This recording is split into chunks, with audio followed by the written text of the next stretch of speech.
साहित्य और सिनेमा दोनों ही समाज को और उसमें घटने वाली घटनाओं को दिखाते हैं। जहाँ किताबें कल्पनाएं बनाती हैं, वहाँ सिनेमा उसको दृश्य के साथ दिखाता है, लेकिन दोनों का ही बहुत गहरा संबंध है। ये संबंध क्या है, कैसा है, ये जानेंगे इस दिल्ली विश्व पुस्तक मेले में। हमारे साथ हैं हिंदी फिल्म इंडस्ट्री के मशहूर निर्माता निर्देशक प्रकाश झा जी। प्रकाश जी, आपका बहुत बहुत स्वागत। धन्यवाद आपका बहुत बहुत। और बहुत खुशी की बात है कि हमें यहाँ आने का अवसर मिला है भारत लिटरेचर फेस्टिवल में। और मैं बहुत ही उत्सुकता से लोगों के साथ और साहित्य के इस विस्तार के साथ लोगों से मिलना चाह रहा हूँ। जैसा कि मैंने कहा कि साहित्य और सिनेमा दोनों का बहुत गहरा संबंध है। क्या सोचना है आपका, कितना गहरा ये संबंध और कैसा, किस तरीके से? संबंध तो है ही, क्योंकि साहित्य भी विचारों से होता है और सिनेमा भी विचारों से ही होता है। साहित्य में जो लिखा जाता है या जो कहा जाता है वो उसमें कल्पना आपकी होती है, पढ़ने वाले की होती है, विस्तार उसका होता है। सिनेमा में वो कल्पना एक निर्देशक की होती है और निर्देशक उसको अपनी कल्पना के हिसाब से उसको मूर्त रूप देता है। तो हम एक कदम आगे चले जाते हैं। हमारी जो अपनी अपने रेफरेंस से, अपने अपने ज्ञान से, अपने अपने इंडोक्ट्रिनेशन से जो हम पढ़ करके कल्पना कर सकते हैं, वो अब हम उस नज़रिए से देखते हैं जिस नज़रिए से डायरेक्टर ने उसको देखा है। लेकिन मूल विषय या जो वस्तु सार जो है वो तो विचारों का ही और उस कहानी का ही और पात्रों का ही और घटनाओं का ही होता है, चाहे वो साहित्य लिखा जाए या सिनेमा बने। ऐसे में क्या कहा जाए कि सिनेमा से साहित्य वो लोकप्रिय हो जाता है जो जिस साहित्य को उठा करके दृश्यों में दिखाते हैं, या किसी साहित्य को जो अच्छा तो होता है लेकिन फिल्म के जरिए और लोकप्रियता मिल जाती है? ये निर्भर करता है, ये इंटरप्रिटेशन पे निर्भर करता है। कई बार चीज़ें बहुत अलग तरीके से सोच करके भी हम वहाँ नहीं पहुँच पाते जहाँ पहुँचना चाहिए। कई बार बहुत गुणी व्यक्ति भी सड़क पे चलता हुआ हमें नज़र नहीं आता। तो सिनेमा भी उसी तरह से हम कभी पात्रों के साथ, घटना के साथ, उसके मूल तत्व के साथ जुड़ जाते हैं। उसमें बहुत सारी छवियां दिखाई देने लगती हैं, कभी नहीं दिखाई देती। तो इसके जरिए ना सिनेमा और साहित्य दोनों में से किसी को नहीं तोलना चाहिए। ये जो ट्रांसलेशन है, अनुवाद है, उस अनुवाद में कभी चीज़ें बहुत खिल जाती हैं और कभी चीज़ें गुम हो जाती हैं। लेकिन आपको लगता है कि पहले का सिनेमा, अगर हम बात करें सत्यजीत रे या उनके बाद का भी सिनेमा, हम देखते हैं कि साहित्य को जो है वो एक समाज का आईना होता था। लेकिन क्या लगता है कि जो अब सिनेमा बन रहा है, वर्तमान में जो सिनेमा बन रहा है, उसको समाज ज़्यादा एक्सेप्ट करता है? इस समय के साथ में समाज बदलता है, नज़रिया बदलता है, मूल्य बदलते हैं और ये शाश्वत है। जो हमारे पिताजी थे वो मैं नहीं हूँ, जो मैं हूँ वो हमारे बच्चे नहीं हैं, वो आगे नहीं होगा। ऐसा कुछ न कुछ तो परिवर्तन होगा और यही सत्य है। इसलिए इसके बारे में ज़्यादा चिंता नहीं करनी चाहिए। यानी कि जो रियल है वो उसका रील पर असर होता हुआ दिखाई देता है, और अभी रील का असर भी रियल पर होते हुए दोनों मिक्स। हाँ, दोनों ही बातें सत्य हैं। और अभी आज के जो मूल्य हैं, आज का जो समय है, आज की जो दुविधाएं हैं, वो आज के लोग उस हिसाब से बात करते हैं।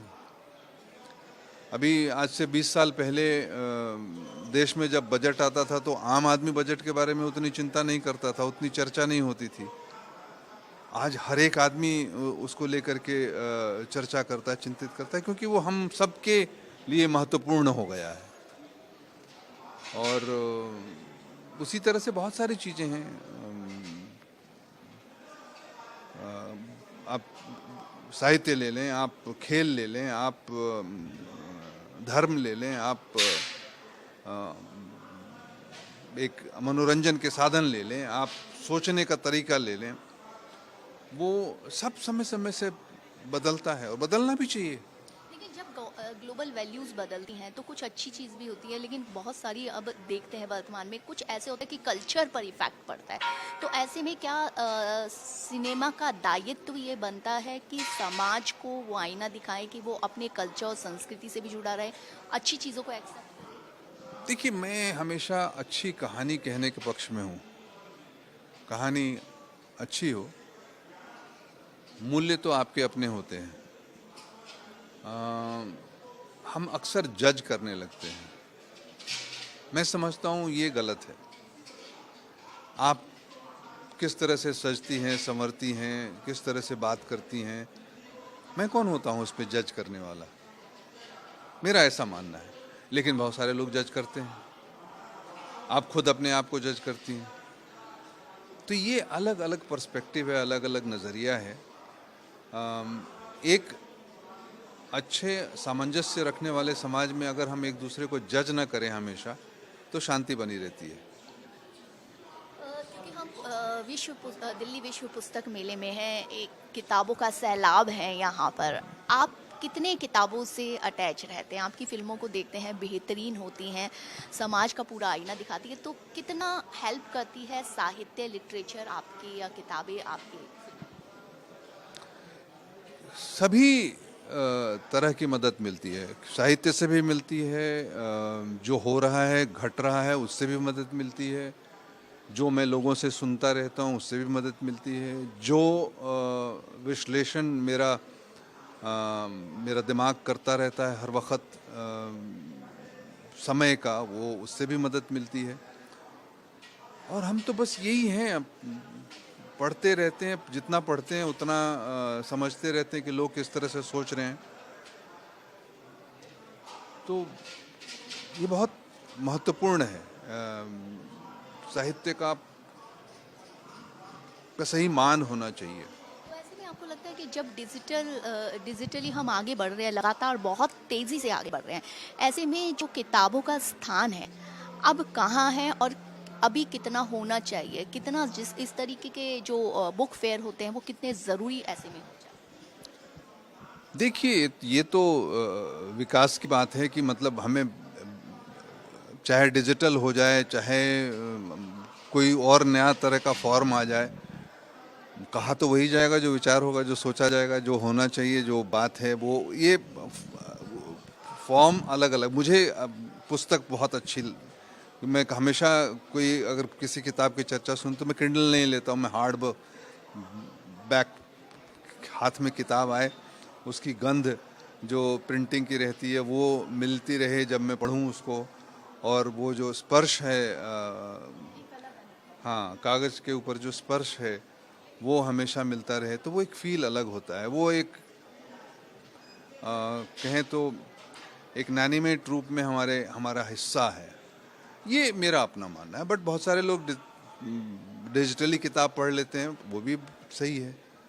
वो अभी आपके बुक फेयर में जितने राइटर्स हैं वो आज जब भी किताब लिखते हैं तो उनके मैसेज आते हैं कि प्री बुक कर लीजिए आप अपनी किताब, हमारी किताब। और डिजिटल भी लिंक मिलता रहता है उनका। तो मुझे उसकी खास चिंता नहीं है। बट हाँ, मुझे व्यक्तिगत रूप से किताबें पसंद हैं और पढ़ना बहुत अच्छा लगता है। एक पॉडकास्ट का जिक्र हमेशा हमारे भारत एक्सप्रेस के सीएमडी श्री रूपेंद्र राय जी करते हैं कि एक पॉडकास्ट में आपने कहा था कि नेहरू जी अगर होते तो सिविल सर्विसेज की जगह अगर वो टीचिंग का वो करते तो ज़्यादा बेहतर होता। मैं जानना चाहती थी कि क्या कॉन्सेप्ट? नहीं, नेहरू जी की बात नहीं है, बात हमारे अपने सोच की है। देश में जब देश की व्यवस्था को चलाने के लिए, जैसे कि अंग्रेज़ों के ज़माने में सिविल सर्विसेज थे, जिनको आईसीएस बोलते थे, वो उसके बदले में हम आईएएस लेकर के आए, इंडियन एडमिनिस्ट्रेटिव सर्विसेज लेकर। ये समाज की सोच है, क्योंकि जिस समाज में शिक्षक का मान न हो वो समाज आगे नहीं बढ़ सकता, वो समाज प्रबुद्ध नहीं हो सकता। तो मेरा हमेशा ये मानना रहा है। और मैंने एक फिल्म बनाई थी आरक्षण, उसमें अमिताभ बच्चन को ये डायलॉग भी दिया था कि हिंदुस्तान के अंदर में सबसे पहले जो सर्विसेज होने चाहिए थे वो इंडियन टीचिंग सर्विसेज होने चाहिए थे, आईटीएस। और वो सबसे ज़्यादा महत्वपूर्ण होने चाहिए थे। उसमें जो देश के सबसे पढ़ने वाले, प्रबुद्ध मस्तिष्क वाले लोग, विचार वाले लोग, वो उनकी भर्ती होनी चाहिए थी। और जो सबसे ज़्यादा सैलरी या सुविधा या सुख जो है, जिनकी चिंता ही ना करनी पड़े, उस तरह के सर्विसेज होने चाहिए थे। Highest form of service, Indian teaching service. तो उससे क्या होता कि बाकी के सारे हमारे जो लोग हैं, हमारे देश की शिक्षा जो है, क्योंकि दो ही काम तो करने थे हमारे देश को जब हम आज़ाद हुए, एक सबको शिक्षित कर देना था और दूसरा पॉपुलेशन कंट्रोल कर लेना था। अगर ये दो काम हम कर लेते तो बाकी सब खुद ब खुद हो जाता। क्यों? आपको सही रास्ते मिल जाते, सही तरह से जीने का जरिया मिल जाता, सही तरह से उत्पादन करने का जरिया। क्योंकि हमारे देश में जो इंडिविजुअल हैं और समाज है, वो अपने आप में बड़ा प्रबुद्ध है और बहुत ही मेहनती है। हमारा जो भी प्रोग्रेस आज है, प्राइवेट एंटरप्राइज की वजह से है। और वो सब संभव होता अगर हमारा समाज पढ़ा लिखा होता, हमारी जनसंख्या कंट्रोल में होती। अगर ये बात हो गई होती तो बहुत ही अच्छा होता। इसीलिए मैं हमेशा कहता हूँ कि इंडियन टीचिंग सर्विसेज आज भी करना चाहिए। और वो जो सबसे तेज, सबसे पढ़ने वाले लोग, सबसे समझने वाले लोग, विश्लेषण करने वाले लोग, उनको वहाँ होना चाहिए, जिससे कि देश प्रबुद्ध हो, शिक्षित हो। आईटीएस को लेकर के, आपके इस कॉन्सेप्ट को लेकर के मुझे याद आती है, हमारी संस्कृति में तो ये भी कहा जाता है, गुरु गोविंद दोनों खड़े काके लागू पाए, बलिहारी गुरु आपने जिन गोविंद दियो मिलाए। गुरु ही वो शिक्षक ही वो है जो दिशा दिखाता है हमें। तो ईश्वर से ज़्यादा बड़ा माना गया है गुरु को, शिक्षक को, रास्ता दिखाने वाले को ईश्वर से भी ऊपर माना गया है, समझिए। तो उसको तो आज के समय में मान और भी देना चाहिए।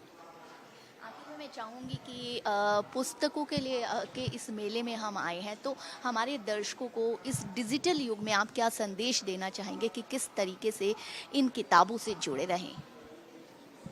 नहीं, हर आदमी अपने तरह से, मैं जज नहीं करता। डिजिटल बुक भी बुक ही है। विचार तो वहाँ भी मिलते हैं, कहानियाँ वहाँ मिलती हैं, फिक्शन वहाँ भी मिलता है, कल्पनाएं वहाँ भी जागती हैं। पढ़ना चाहिए, ये ज़रूरी है। एक बार आप किताबों को, छपी हुई किताबों को हाथ में लेकर के पढ़ना शुरू करेंगे तो आपकी आदत ऐसी बन जाएगी कि आप हमेशा चाहेंगे कि किताबें आएँ।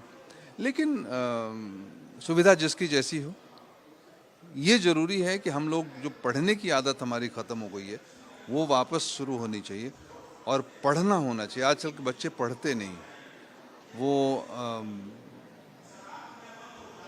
दुर्भाग्य है हमारा। ये टेलीफोन जो यंत्र आ गया है ना, गूगल, ये बहुत बड़ा दुर्भाग्य है। चलिए, और हम उम्मीद करते हैं कि जो यंग जनरेशन है वो उन किताबों को भी अनुभव करेंगे। जैसा कि कहा, उनको छूने की एक अलग अनुभव होता है, पढ़ने का अलग अनुभव होता है। भारत एक्सप्रेस से बातचीत करने के लिए बहुत धन्यवाद आपका। भारत एक्सप्रेस के लिए कैमरामैन मनु के साथ कोमल शर्मा।